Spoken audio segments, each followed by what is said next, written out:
معزز سامعین، دینی و ملی بھائیوں اور بہنوں، السلام علیکم ورحمۃ اللہ وبرکاتہ۔ ہفتہ وار دینی پروگرام باتیں جن سے زندگی سنورتی ہے میں آپ سب کا خیر مقدم ہے۔ یہ پروگرام آپ سب کا ہے اور آپ سب کے دینی جذبات کا ترجمان ہے۔ ہم 9 بجے تک آپ کے ساتھ مسلسل رہیں گے۔ اس بیچ آپ ہم سے رابطہ کر کے اپنے دینی مسائل میں رہنمائی حاصل کر سکتے ہیں، اور اگر رابطہ کرنے کا موقع نہ مل سکے تو SMS کے ذریعہ بھی اپنے سوالات ارسال کر دیں، جن کے جوابات انشاءاللہ آپ کو براہ راست دیے جائیں گے۔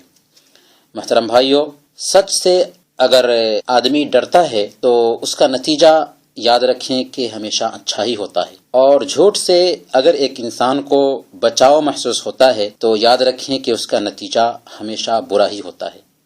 کیونکہ سچائی ہر بھلائی کی کنجی ہے اور جھوٹ ہر برائی کی کنجی ہے۔ اس سلسلے میں ہم آپ کے سامنے میں ایک واقعہ بیان کرنا چاہیں گے۔ یہ واقعہ ہے حضرت کعب بن مالک رضی اللہ تعالی عنہ کا، جو جنگ تبوک سے بغیر عذر کے پیچھے رہ گئے تھے، اور جب نبی اکرم صلی اللہ علیہ وسلم جنگ سے واپس ہوئے اور منافقین نے جھوٹے عذر بیان کر کے اپنے آپ کو بچا لیا، لیکن حضرت کعب بن مالک رضی اللہ تعالی عنہ اللہ کے رسول صلی اللہ علیہ وسلم کے پاس میں جب آتے ہیں اور اللہ کے رسول صلی اللہ علیہ وسلم ان سے پوچھتے ہیں کہ اے کعب بن مالک، تم آخر جنگ میں کیوں شریک نہ ہوئے، حالانکہ تم نے پوری تیاری کر رکھی تھی؟ تو انہوں نے اللہ کے رسول صلی اللہ علیہ وسلم کو سچ سچ بتاتے ہوئے یہ بات کہی کہ اے اللہ کے رسول، اگر میں آپ کے علاوہ کسی اور کے سامنے ہوتا تو میں اس کی ناراضگی سے ضرور بچ نکلتا، کیونکہ مجھے فصاحت اور بلاغت دی گئی ہے جس کی بنیاد پر میں اپنا موقف منوا سکتا ہوں، لیکن اللہ کی قسم مجھے یقین ہے کہ اگر میں آپ کو جھوٹ بول کر کے راضی کر لوں تو اللہ تعالیٰ آپ کو حقیقت حال سے آگاہ کر دے گا اور پھر آپ مجھ سے ناراض ہو جائیں گے، اور اگر میں آپ سے سچ بولوں تو ہو سکتا ہے کہ آپ مجھ سے ناراض ہو جائیں، لیکن مجھے امید ہے کہ اللہ تعالیٰ اس کا نتیجہ اچھا نکالے گا۔ پھر کیا ہوا؟ اللہ کے رسول نے کہا کہ اس نے سچ بولا ہے، اس لیے اس کا بائیکاٹ کیا جائے۔ اللہ کے رسول نے ان کے ساتھ ساتھ حضرت ہلال بن امیہ اور مرارہ بن ربی رضی اللہ عنہما، ان تینوں کا بائیکاٹ کر دیا۔ سارے صحابہ کو حکم دے دیا کہ کوئی ان سے بات نہ کرے، کوئی ان سے معاملہ نہ کرے، کوئی ان سے گفتگو نہ کرے، کوئی ان کے سلام کا جواب نہ دے۔ بالکل معاشرتی بائیکاٹ کیا جا رہا ہے۔ یہ 1 دن اور 2 دن کی بات نہیں ہے، بلکہ لگاتار 50 دن تک معاشرتی بائیکاٹ رہتا ہے۔ اسی بیچ ایک دن حضرت کعب بن مالک رضی اللہ تعالیٰ عنہ فرماتے ہیں کہ میں اپنے چچاداد بھائی حضرت ابو قتادہ رضی اللہ تعالیٰ عنہ کی دیوار پر چڑھا اور اسے سلام کیا۔ میں نے 3 مرتبہ سلام کیا، لیکن اس نے میرے سلام کا جواب نہیں دیا، بے رخی برتی۔ میں نے کہا کہ ابو قتادہ، تم میرے چچاداد بھائی ہو، تم جانتے ہو کہ میں اللہ اور اس کے رسول سے محبت کرتا ہوں، لیکن 3 مرتبہ سلام کرنے کے باوجود بھی، اللہ اور اس کے رسول کا واسطہ دینے کے باوجود بھی انہوں نے میری بات کا بالکل خیال نہیں کیا اور کہا کہ اللہ اور اس کے رسول ہی بہتر جانتے ہیں۔ اسی بیچ ایک اور بھی واقعہ پیش آیا کہ غسان کا بادشاہ جانتا ہے، اس کو معلوم ہوتا ہے کہ محمد صلی اللہ علیہ وسلم نے کعب بن مالک کا سماجک بائیکاٹ کر رکھا ہے، تو کعب بن مالک رضی اللہ تعالیٰ عنہ کے پاس میں خط لکھتا ہے جس کے اندر وہ اس بات کو واضح کرتا ہے کہ مجھے معلوم ہوا ہے کہ آپ کے ساتھی نے آپ کے ساتھ میں بے وفائی کی ہے، وہ آپ کو دھوکہ دے رہے ہیں، آپ جیسی شخصیت دائیں ہونے والی نہیں ہے، آپ ہمارے پاس آ جائیے، ہم آپ کا ساتھ دیں گے، آپ سے ہمدردی کریں گے۔ جانتے ہیں کعب بن مالک رضی اللہ تعالیٰ عنہ اس خط کو پڑھتے ہیں، پڑھتے ہی پھاڑ کر پھینکتے نہیں بلکہ اسے جلا دیتے ہیں اور کہتے ہیں کہ یہ اور آزمائش ہے۔ کیا حضرت کعب بن مالک کے لیے آسان نہیں تھا کہ اللہ کے رسول کی خدمت میں جاتے اور کہتے کہ اے اللہ کے رسول، آپ ہمارا خیال نہیں کر رہے ہیں، حالانکہ میری وہ شخصیت ہے کہ غسان کے بادشاہ نے ہمارے پاس میں خط لکھا ہے، ابھی بھی تو ہمارے ساتھ میں اچھا معاملہ کیجیے، ابھی بھی تو ہمارا معاشرتی بائیکاٹ ختم کیجیے۔ لیکن نہیں، وہ سمجھ رہے تھے کہ یہ فتنہ ہے، یہ ایمان کا سودا کرنے کے لیے خط آیا ہے، چنانچہ اسے جلا دیا۔ 40 دن ہونے کو تھے کہ اللہ کے رسول صلی اللہ علیہ وسلم نے حکم دیا کہ وہ اپنی بیوی سے الگ ہو جائیں، چنانچہ بیوی سے بھی الگ ہو جاتے ہیں۔ 50 راتیں جب مکمل ہوتی ہیں اور فجر کی نماز ادا کرنے کے بعد وہ اپنے گھر کی چھت پر ابھی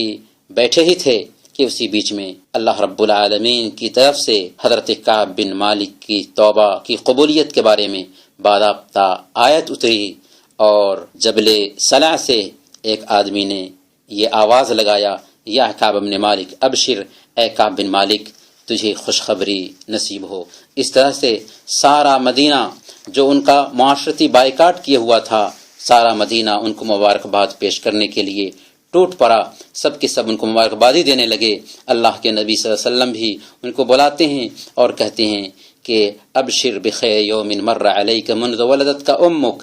جب سے تمہاری ماں نے اے کعب تجھے جنم دیا ہے، اس دن سے آج کا دن تمہارے لیے سب سے بہتر دن ہے، اس لیے تم مبارکبادی قبول فرما لے۔ کہا کہ یا رسول اللہ کیا آپ کی طرف سے یہ مبارکبادی ہے یا اللہ کی طرف سے؟ کہا کہ اللہ کی طرف سے، تیرے حق میں توبہ کی قبولیت کی آیت اتری ہے۔ اس وقت حضرت کعب بن مالک کہتے ہیں کہ اللہ رب العالمین نے مجھے سچ بولنے کی وجہ سے نجات دیا ہے، اس لیے میں آپ کو یہ وعدہ دیتا ہوں کہ میں جب تک زندہ رہوں گا سچ بولوں گا۔ میرے بھائیو، اس وقت یہ بھی کہتے ہیں کہ اے اللہ کے رسول، مجھے اللہ پاک نے سچ بولنے کی وجہ سے نجات دی ہے تو میرا سارا مال اللہ کے راستے میں صدقہ ہے۔ اللہ کے رسول نے کہا امسک علیک بعض مالک فہو خیر لک، کہ اپنا کچھ مال اپنے پاس میں رکھ لو، وہ تمہارے لیے بہتر ہے۔ کہتے ہیں حضرت کعب بن مالک رضی اللہ تعالی عنہ اپنا قصہ بیان کرتے ہوئے، واللہ ما تعمدت کذبۃ منذ قلت ذلك لرسول اللہ صلی اللہ علیہ وسلم الى یوم هذا وانی لارجو ان يحفظنی اللہ فیما بقی، اللہ کی قسم میں نے جب سے یہ بات اللہ کے رسول سے کہی اس وقت سے اب تک کبھی جان بوجھ کر جھوٹ نہیں بولا، اور میں امید کرتا ہوں کہ اللہ تعالیٰ بقیہ زندگی میں بھی مجھے اس جھوٹ سے محفوظ رکھے گا۔ اس طویل قصے کے اندر جو میں نے مختصر طور پر آپ کے سامنے میں رکھا ہے، یہ میسج ہے کہ ایک آدمی کو چاہیے کہ سچا بنے، اس لیے کہ سچائی کے اندر نجات ہے، جھوٹ سے بچے، اس لیے کہ جھوٹ میں وقتی طور پر تو ہمیں اپنا مفاد حاصل ہو جاتا ہے، لیکن اس کے اندر رسوائی ہے، ذلت ہے، اس لیے ہم سب کو سچا بننا چاہیے اور جھوٹ سے پرہیز کرنا چاہیے۔ محترم سامعین، ہم آپ کے سوالات بھی لیں گے لیکن ایک چھوٹے سے وقفہ کے بعد۔ محترم سامعین، ریڈیو کے ہفتہ وار دینی پروگرام میں ایک بار پھر آپ کا خیر مقدم ہے۔ ہمارے ساتھ ایک کالر ہیں، ان کی کال لیتے ہیں۔ محمد اشرف صاحب نے کویت سٹی سے ایک سوال یہ کیا ہے کہ میرے والد صاحب نے اپنے دوسرے بیٹوں کو جو ہمارے سوتیلے بھائی ہیں ساری زمین دے دی ہے، کچھ زمینیں باقی رہ گئی تھی تو ہم لوگوں نے اپنے چاروں بھائیوں کے نام اس زمین کو کرا لیا ہے، تو اس سلسلے میں صحیح مسئلہ کیا ہے آپ بتا دیں۔ سب سے پہلے ہم یہ عرض کریں گے کہ زمین کی تقسیم یا تو ایک آدمی اپنے بچوں کو اپنی زندگی میں کرے گا، یا جائیداد کی تقسیم، املاک کی تقسیم یا تو زندگی میں کرے گا یا زندگی کے بعد کرے گا۔ تو زندگی میں اگر ایک آدمی اپنے بچوں کو کچھ دے رہا ہے تو اس کو ہم تحفہ کا نام دیتے ہیں، اور اگر مرنے کے بعد اپنے بچوں کو کچھ ملتا ہے یا ان کے بچے کچھ حاصل کر رہے ہیں اپنے باپ سے تو اس کو ہم وراثت کا نام دیتے ہیں۔ تو اگر ان کے والد صاحب نے ان کے سوتیلے بھائیوں کو کچھ زمینیں دی ہیں تو یہ تحفہ کے طور پر ہے، یہ وراثت کی زمین نہیں ہے، تحفہ کے طور پر ہے۔ اور شریعت کا قاعدہ یہ ہے کہ تحفہ کے طور پر اگر باپ اپنے بیٹوں کو کوئی سامان دے، چاہے زمین ہو یا پیسے ہوں یا املاک ہو، کوئی بھی چیز ہو، تو اس کے اندر برابری ضروری ہے۔ اسی وجہ سے حضرت نعمان بن بشیر رضی اللہ تعالیٰ عنہ بیان کرتے ہیں کہ میرے باپ بشیر نے ایک مرتبہ مجھے کچھ دینا چاہا تو میری ماں نے کہا کہ میں اس وقت تک نہیں مانتی جب تک کہ آپ اللہ کے رسول کو اس سلسلے میں گواہ نہ بنا لیں۔ چنانچہ حضرت بشیر اللہ کے رسول کے پاس میں آئے اور انہوں نے کہا کہ اے اللہ کے رسول، میں اپنے بیٹے نعمان کو کچھ دینا چاہتا ہوں۔ اللہ کے رسول نے کہا کہ کیا تم اپنے سارے بچوں کو دینا چاہتے ہو؟ انہوں نے کہا کہ نہیں، بس میں نعمان کو دینا چاہتا ہوں۔ تو اللہ کے رسول نے فرمایا اتقوا اللہ واعدلوا بین اولادکم، اللہ سے ڈرو اور اپنے بچوں کے بیچ انصاف سے کام لو۔ اس حدیث سے پتہ یہ چلا کہ اگر باپ اپنے بچوں کو اپنی زندگی میں کچھ دیتا ہے تو باپ کی ذمہ داری بنتی ہے کہ وہ انصاف سے کام لے۔ اگر انصاف سے کام نہیں لے تو اللہ کے ہاں اس کا مواخذہ ہو سکتا ہے۔ ہاں، کبھی کبھی یہ ہوتا ہے کہ کوئی بیٹا بہت ہی مالی اعتبار سے مضبوط ہے اور دوسرا بیٹا مجبور ہے، مالی پریشانی کی وجہ سے، مجبوری کی وجہ سے باپ نے اس کی مدد کی تو یہ الگ بات ہے، لیکن عام طور پر تحفے تحائف میں برابری ہونی چاہیے تاکہ بچوں کے بیچ میں اختلاف پیدا نہ ہو اور ماں باپ کے ساتھ بھی جو بچے محروم رہ گئے ہیں وہ زیادتی نہ کریں۔ یہ پہلی بات ہوئی۔ دوسری بات یہ ہے کہ آپ کے والد صاحب نے آپ اپنے ان بچوں کو جو آپ کی دوسری ماں سے ہیں زمین دے دیا ہے، آپ کو نہیں دیا ہے، تو انہوں نے آپ کے اوپر کچھ زیادتی کی ہے، تو اب آپ کی بھی ذمہ داری بنتی ہے کہ آپ اس احسان کو نہ بھولیں کہ وہ آپ کے باپ ہیں، اور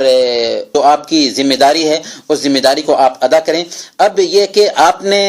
ان کے رہتے ہوئے میں ان کی زمین کو اپنے بھائیوں کے نام سے کرا لی ہے، تو میں یہ سمجھتا ہوں کہ یہ مناسب نہیں ہے۔ اگر باپ کی رضامندی ہے تو ٹھیک ہے، وہ باپ اگر دے رہے ہیں تو ٹھیک ہے، اگر نہیں دیتے ہیں تو اللہ کے ہاں ان کو جواب دینا ہے، اس لیے کہ ان کی ذمہ داری تھی کہ اپنے بچوں کے بیچ میں انصاف کریں۔ اگر انہوں نے انصاف نہیں کیا ہے تو ان کی جو جائیداد ہے، ان کے جو املاک ہیں، ان کے مالک وہ ہیں، ابھی آپ ان کے مالک نہیں ہیں۔ اگر وہ آپ کے اوپر احسان کرتے ہیں، کچھ دیتے ہیں، تو یہ ان کا احسان ہوگا، البتہ چونکہ انہوں نے برابری نہیں کی جس کی وجہ سے اللہ کے ہاں مواخذہ ہو سکتا ہے، البتہ یہ چیز ان کی ہے، ان کے پیسے میں، ان کے مال میں، ان کی جائیداد میں آپ کا ابھی حق نہیں ہے۔ جب وہ مر جائیں گے تو مرنے کے بعد وراثت کے طور پر آپ سب کے سب بھائی اس کے حقدار ٹھہریں گے۔ اگر وہ کچھ دے رہے ہیں تو ان کو چاہیے کہ انصاف سے کام لیں، اگر انصاف نہیں کیا ہے تو اللہ کے ہاں ان کا مواخذہ ہو سکتا ہے، تو ان کا معاملہ ان کے سر ہے۔ آپ کی ذمہ داری یہ بنتی ہے کہ بحیثیت بیٹا کے ان کا جو حق ہوتا ہے وہ حق پہچانیں اور باپ کی قدر کریں، ان کے حقوق کی ادائیگی کریں، اور یہ سوچیں کہ اگر ہمارے باپ نے ہمارے کچھ بھائیوں کو دے ہی دیا ہے تو آخر اس سے ہمارا نقصان کیا ہونے والا ہے۔ یاد رکھیں کہ اگر آپ نے دنیا میں اللہ رب العالمین کے احکام کو بجا لایا اور اللہ سے ڈرتے رہے تو اللہ پاک کے وہ راستہ ہموار کر دے گا کہ جس کا آپ کو گمان بھی نہ ہوگا، اور دوسرے راستے سے آپ کو رزق ملنا شروع ہو جائے گا۔ اللہ رب العالمین نے بیان فرمایا وَمَن يَتَّقِ اللَّهَ يَجْعَل لَّهُ مَخْرَجًا وَيَرْزُقْهُ مِنْ حَيْثُ لَا يَحْتَسِبُ، جو آدمی اللہ سے ڈرتا ہے اللہ رب العالمین اس کے نکلنے کا راستہ ہموار کر دیتے ہیں اور ایسے راستے سے اسے کھلاتے ہیں جس کا اسے گمان بھی نہ ہو۔ امید کہ مسئلہ سمجھ میں آ گیا ہوگا۔ نور الزماں صاحب نے پوچھا ہے کہ کچھ لوگ نکاح کے وقت میں کلمہ پڑھاتے ہیں تو اس کی حقیقت کیا ہے؟ نکاح جب ہو رہا ہے تو آپ تصور کریں کہ جس انداز میں نکاح پڑھایا جا رہا ہے، ظاہر سی بات ہے کہ ایک مسلمان کا نکاح مسلمان سے ہو رہا ہے۔ جب ایک مسلمان کا نکاح مسلمان سے ہو رہا ہے تو وہاں پر کلمہ پڑھانے کی اصل میں ضرورت ہی نہیں ہے۔ اب اگر کسی غیر مسلم کا نکاح کسی مسلمان سے کیا جا رہا ہے تو پہلی فرصت میں وہاں پر ضرورت پڑتی ہے کہ کلمہ پڑھایا جائے۔ جب ایک مسلمان کا نکاح مسلمان سے ہو رہا ہے تو سوال ہی پیدا نہیں ہوتا کہ وہاں پر کلمہ پڑھایا جائے۔ جہاں تک کہ ان کے دوسرے سوال کا تعلق ہے تو یہ کہتے ہیں کہ بہت ساری مسلم عورتیں ہیں جو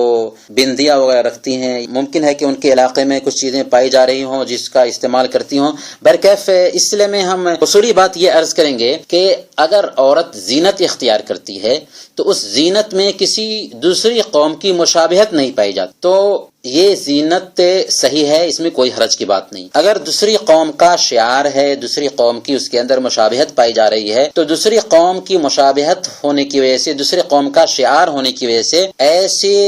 زینت کے سامان کو استعمال کرنا صحیح نہ ہوگا۔ اللہ کے رسول نے بیان فرمایا من تشبہ بقوم فہو منہم، جس نے کسی قوم کی مشابہت اختیار کی وہ انہی لوگوں میں سے ہے۔ لیکن اگر عام طور پر زینت کا سامان اختیار کرتی ہے جس کے اندر کسی خاص قوم کی مشابہت نہیں پائی جاتی، کسی خاص قوم کا وہ شعار نہیں ہے، تو وہ سارے زینت کے سامان استعمال کرنے اس کے لیے جائز ہیں، بشرطے کہ یہ زینت ایک عورت اپنے شوہر کے لیے کرے۔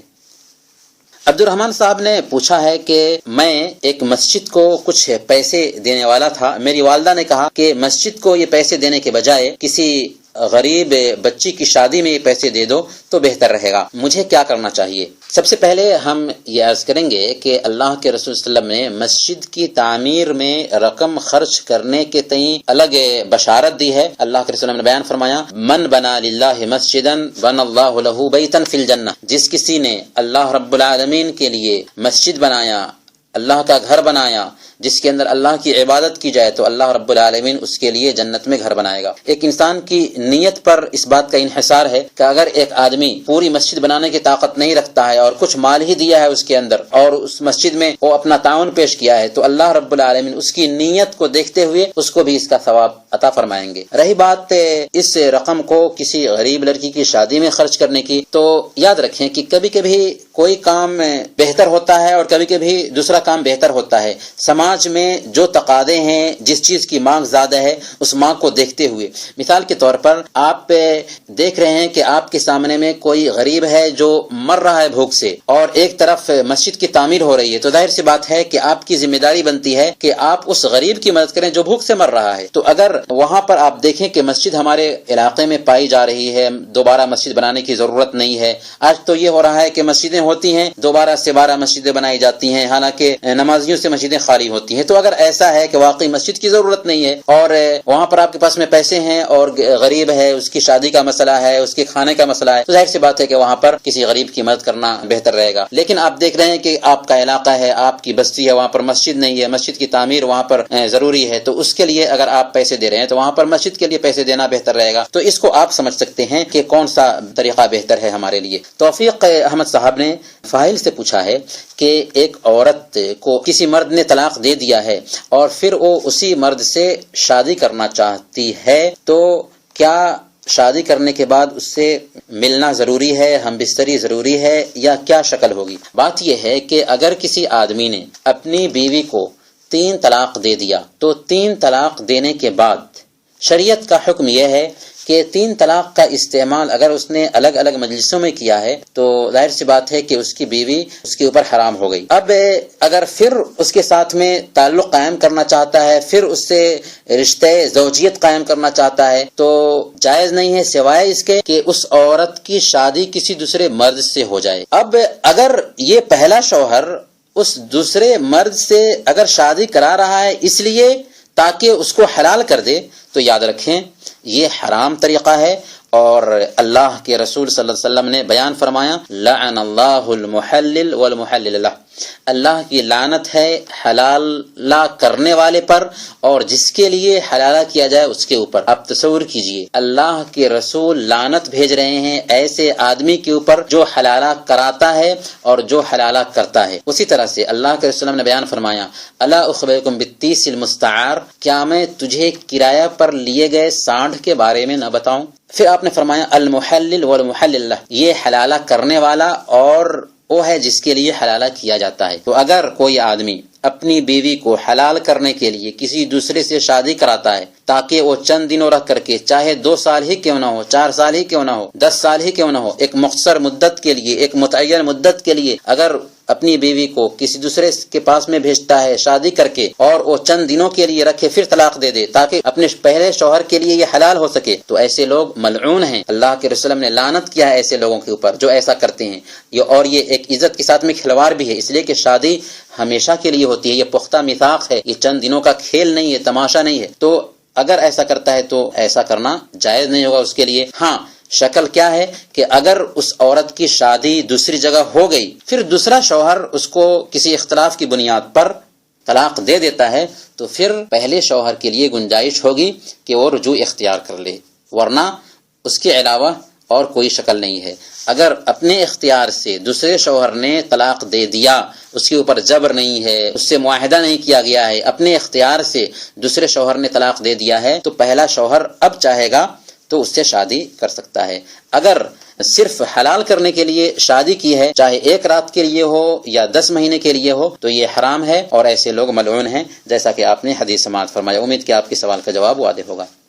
ایک ساتھی نے پوچھا ہے کہ بغیر وضو کے اگر کوئی آدمی تسبیح پڑھتا ہے تو کیا اس کے لیے جائز ہے؟ جی ہاں، وضو افضل ہے قرآن کریم کی تلاوت کے۔ اگر قرآن کریم کی تلاوت کے علاوہ کوئی آدمی ذکر کا اہتمام کر رہا ہے اور دعائیں وغیرہ پڑھ رہا ہے تو اس میں وضو کرنا ضروری نہیں ہے، یا افضل بھی ہم نہیں کہیں گے، لیکن اگر کوئی آدمی کر لیتا ہے تو اچھی چیز ہے۔ اللہ کے رسول وسلم کے بارے میں فرمایا گیا کہ کان رسول اللہ صلی اللہ علیہ وسلم یذکر اللہ فی کل احیانہ، اللہ کے رسول وسلم ہر وقت اللہ کا ذکر کرتے تھے، چاہے جنابت کی حالت ہی میں کیوں نہ ہو، اللہ کا ذکر آدمی کر سکتا ہے۔ اس کے لیے اللہ کا ذکر کرنے کے لیے، ذکر کا اہتمام کرنے کے لیے، تسبیح کے لیے باوضو ہونا شرط نہیں ہے۔ قرآن کریم کی تلاوت کے لیے افضل ہے، بہتر ہے کہ آدمی باوضو ہو۔ امید کہ آپ کے سوال کا جواب واضح ہوگا۔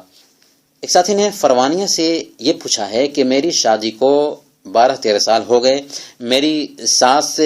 کی غلطی ہم کہیں یا ماں کی غلطی کہیں، دونوں کی غلطی ہو سکتی ہے۔ بات یہ ہے کہ میری بیوی کچھ بہری ہے، کان سے کم سنتی ہے، اور ماں کے ساتھ میں ہمیشہ اختلاف ہوتا رہتا ہے۔ سسرال والے کہتے ہیں کہ طلاق مت دو، دوسری شادی کر لو، اور ہمارا ارادہ ہے کہ ہم طلاق دے دیں۔ مجھے کیا کرنا چاہیے، اس سلسلے میں رہنمائی کریں۔ دیکھیں میرے بھائی، شادی کو اللہ رب العالمین نے ایک پختہ میثاق بتایا ہے، جیسا کہ اللہ پاک نے بیان فرمایا وَأَخَذْنَا مِنْكُم مِيثَاقًا غَلِيظًا، کہ ان عورتوں نے تم سے ایک پختہ میثاق اور معاہدہ لیا ہے۔ اس لیے عام طور پر جو ہم معمولی بات میں طلاق دے دیتے ہیں، ایسا نہیں کرنا چاہیے۔ اگر کسی عورت کے اندر کوئی کمی ہے تو بہت ساری خوبیاں بھی ہوں گی، اسی وجہ سے اسلام نے ہمیں معیار یہ دیا کہ ہم خوبی پر نگاہ رکھیں، کمی پر نگاہ نہ رکھیں۔ جو خامی ہے خامی پر نگاہ نہ ہو، بلکہ اس کے اندر جو خوبی پائی جاتی ہے اس خوبی پر نگاہ رکھیں۔ اللہ رب العالمین نے بیان فرمایا وَعَاشِرُوهُنَّ بِالْمَعْرُوفِ فَإِن كَرِهْتُمُوهُنَّ فَعَسَىٰ أَن تَكْرَهُوا شَيْئًا وَيَجْعَلَ اللَّهُ فِيهِ خَيْرًا كَثِيرًا، کہ ان عورتوں کے ساتھ میں معروف طریقے سے بدوباش اختیار کرو۔ اگر ان کے اندر کوئی ایسی بات تم ناپسند کرتے ہو تو ممکن ہے کہ جس کو تم ناپسند کر رہے ہو سکتا ہے کہ اللہ پاک نے اسی کے اندر بھلائی رکھی ہو۔ اور اسی وجہ سے مسلم کی روایت کے مطابق اللہ کے رسول نے ایک فارمولہ دیا کہ لا يفرق مؤمن مؤمنة ان كره منها خلقا رضی منها آخر، کہ کوئی مومن کسی مومنہ عورت کو ناپسند نہ کرے۔ اگر اس کی کوئی ایک عادت پسند نہیں ہے تو دوسری بہت ساری عادتیں ہوں گی جو اسے پسند ہوں گی۔ تو ہم یہ عرض کریں گے کہ اگر وہ کان سے سنتی نہیں ہیں اور ان کے اندر کچھ دوسری کمی پائی جا رہی ہے تو بہتر یہ ہے کہ انگیز کرنے کی کوشش کریں، ان کی خوبیوں پر نظر رکھیں، ان کی خامیوں کو نظر انداز کریں۔ اگر ایسا کریں گے تو ممکن ہے کہ جو اختلاف پیدا ہو گیا ہے یا آپسی چپخلش کی وجہ سے جو مسائل پیدا ہو رہے ہیں وہ مسائل جاتے رہیں گے، معاملات کا تصفیہ ہو جائے گا، اور پھر پہلے جو آپ کو محبت تھی وہ محبت پھر ہو جائے گی۔ آپ نے خود عرض کیا ہے کہ 12-13 سال ہو چکے ہیں، میں سمجھتا ہوں کہ بچے بھی ہوں گے، ان کے مستقبل کا بھی مسئلہ ہے۔ اگر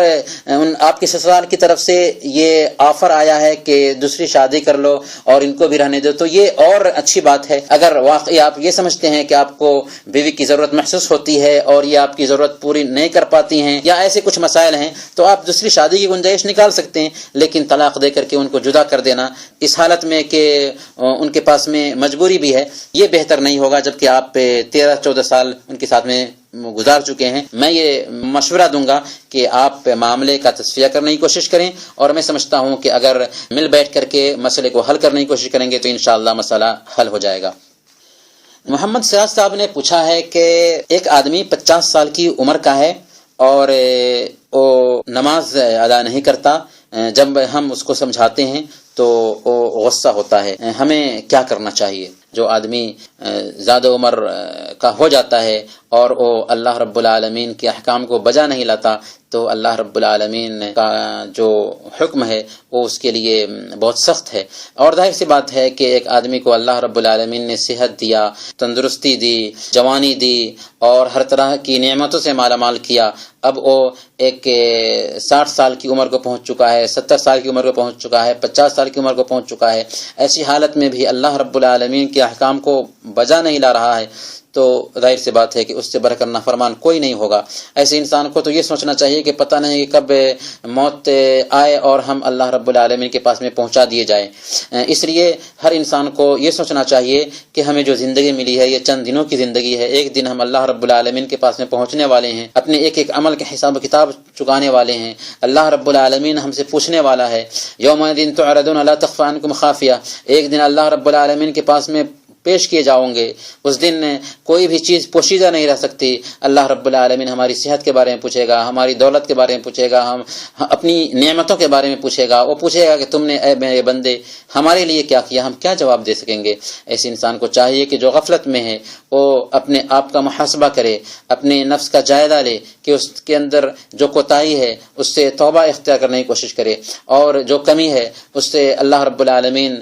سے رجوع اختیار کرے۔ اللہ رب العالمین العالمین معاف کرنے والا ہے، لیکن آپ کی ذمہ داری یہ بنتی ہے کہ اگر کوئی آدمی بے شعور ہے تو بے شعور میں اس طرح کی کوئی بات کرتا ہے تو ہم باشعور ہیں، ہمارے پاس میں اللہ کا عرفان حاصل ہے، ہم اللہ رب العالمین کے نظام کو جانتے ہیں، اس کے حکم کو ادا کر رہے ہیں، تو یاد رکھیں سورہ العصر کی روشنی میں ہمارے لیے ایمان آ گیا، نیک عمل کرنے لگے اور حق کی طرف بلانے لگے ہیں۔ تو چوتھا اصول یہ رہ گیا ہے کہ اگر حق کی طرف بلانے کی وجہ سے، دین کی طرف بلانے کی وجہ سے پریشانی آتی ہے، کوئی مصیبت آتی ہے، وہ ہمیں سخت سست کہتا ہے، تو ظاہر سی بات ہے کہ دعوت کے راستے میں پھول نہیں بچھایا جائے گا بلکہ مخالفت ہوگی، آپ کو سخت سست کہا جا سکتا ہے، آپ کے اوپر ہاتھ بھی اٹھایا جا سکتا ہے۔ ایسی حالت میں آپ صبر کریں اور ان کو دین کی طرف بلاتے رہیں۔ اللہ رب العالمین کب ان کا ذہن کھول دے، کب ان کو ہدایت مل جائے ہم نہیں جانتے، بس آپ کی ذمہ داری ہے کہ ان کو بتاتے رہیں، اور ان کی ذمہ داری ہے کہ اپنے اللہ رب العالمین کے احکام کے تابعدار بن جائیں۔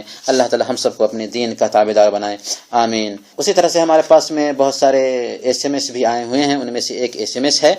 کہتے ہیں کہ میرے والد صاحب کی وفات ہو چکی ہے، ان پر رمضان کے روزے تھے، اب اس کا طریقہ کیا ہے بتا دیں۔ میرے بھائی، اگر کوئی آدمی وفات پا جاتا ہے اور اس کے اوپر رمضان کے روزے تھے تو وفات پانے والے کی دو شکل ہو سکتی ہے۔ ایک تو یہ کہ اس کو شفا ملنے کی امید نہ تھی، ایسا مریض ہے کہ شفا ملنے کی امید ہی نہیں تھی اور اسی بیچ میں اس کی وفات ہو گئی ہے، تو ایسے آدمی کی طرف سے ہر دن کے بدلے میں ایک فقیر کو کھانا کھلا دیا جائے گا۔ اور اگر ایسا آدمی ہے جس کو شفا ملنے کی امید تھی اور